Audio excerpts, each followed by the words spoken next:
Hi అండి, అందరికీ నమస్కారం. శ్రీ మాత్రే నమః. అమ్మవారి అనుగ్రహం ఎల్లవేళలా మీకు ఉండాలని మనస్ఫూర్తిగా కోరుకుంటూ ఉన్నాను. మార్గశిర శుద్ధ పౌర్ణమి నాడు గంగ స్నానం అంటే ఈ మాసంలో ఉండే పండుగల గురించి కానీ వ్రతాల గురించి పూజల గురించి వివరించబోతున్నాను. ఇప్పుడు చెప్పిన శుద్ధ పౌర్ణమి రోజు గంగ స్నానం చేస్తారు. 3వ తారీఖు రోజు తదియ నాడు ఉమామహేశ్వరి వ్రతం, అనంత తృతీయ వ్రతం కూడా చేస్తారు. 5వ తారీఖు నాడు చవితి నాడు వరద చతుర్థి, నక్త చతుర్థి పేరుతో వినాయకుడిని పూజిస్తారు. 6వ తారీఖు నాడు పంచమి నాడు నాగపంచమి వ్రతం చేసుకుంటూ ఉంటారు. 7వ తారీఖు నాడు షష్ఠి నాడు సుబ్రహ్మణ్య షష్ఠి పూజను చేస్తూ ఉంటారు. 8 నాడు సప్తమి నాడు సూర్యారాధన, నారాయణుడిని పూజిస్తూ ఉంటారు. 9వ రోజు మార్గశిర శుద్ధ అష్టమిని కాలభైరవాష్టమి అని కూడా అంటారు. ఆ రోజు కూడా పూజ చేస్తూ ఉండవచ్చు. 10వ తారీఖు నాడు నవమి నాడు త్రివిక్రమ త్రిరాత్ర వ్రతం పూజ జరుపుకుంటూ ఉంటారు. 11వ నాడు దశమి రోజున పదార్థ వ్రతం, ధర్మవ్రతం చేయండి. 12వ తారీఖున మార్గశిర శుద్ధ ఏకాదశి తిథిని మోక్షక ఏకాదశి, సౌఖ్యద ఏకాదశిగా పిలుస్తూ ఉంటారు. ధనుర్మాసం కూడా వచ్చే ఉంటే అదే ముక్కోటి వైకుంఠ ఏకాదశి కూడా అంటారు. చంద్రమానాన్ని బట్టి ఇది ఒక్కోసారి మార్గశిరంలో, మరోసారి పుష్యంలో వస్తుంది. శుద్ధ చతుర్దశి చంద్ర పూజకు మహత్తరమైందని అంటారు.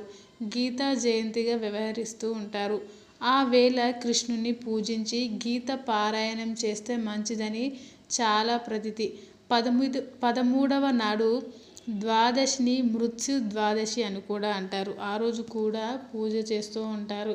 14వ నాడు మార్గశిర శుద్ధ త్రయోదశి నాడు భయ పీడ నివారణార్థం హనుమాన్ వ్రతం, త్రయోదశి వ్రతం జరుపుకుంటూ ఉంటారు. 15 నాడు శుద్ధ చతుర్దశి చంద్ర పూజకు మహత్తరమైందని అంటారు.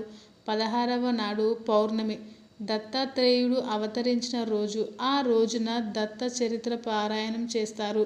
ఈ పున్నమికే కోరల పున్నమి, నరక పూర్ణిమ అని పేరు కూడా వచ్చింది. ఈ పౌర్ణమి నాడు అగ్ని పురాణం దానం చేస్తే మంచిదని అంటున్నారు పండితులు. 17వ తారీఖు నాడు మార్గశిర కృష్ణ పాడ్యమి నాడు శీలవ్యాప్తి వ్రతం చేస్తారు.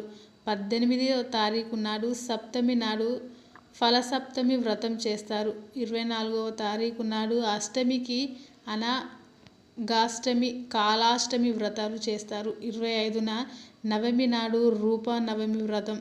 26వ తారీఖున ఏకాదశి రోజు వైతరణి వ్రతం, ధనదా వ్రతం, సఫల ఏకాదశి వ్రతం కూడా చేస్తారు. 28వ తారీఖు రోజు ద్వాదశి తిథి రోజు మళ్ళీ ద్వాదశి, కృష్ణ ద్వాదశి వ్రతాలు చేస్తారు. 29వ తారీఖు రోజు త్రయోదశి, యమ త్రయోదశి వ్రతం చేస్తారు. చివరగా 30వ తారీఖు నాడు గురువారం నాడు మార్గశిర లక్ష్మీవార వ్రతం చేస్తారు. ఈ మాసంలో మొదటి గురువారం రోజు పులగం, 2వ గురువారం రోజు అట్లు తిమ్మనం, 3వ గురువారం రోజు అప్పలు పరమాన్నము, 4వ గురువారం రోజు చిత్రాన్నం, గారెలు.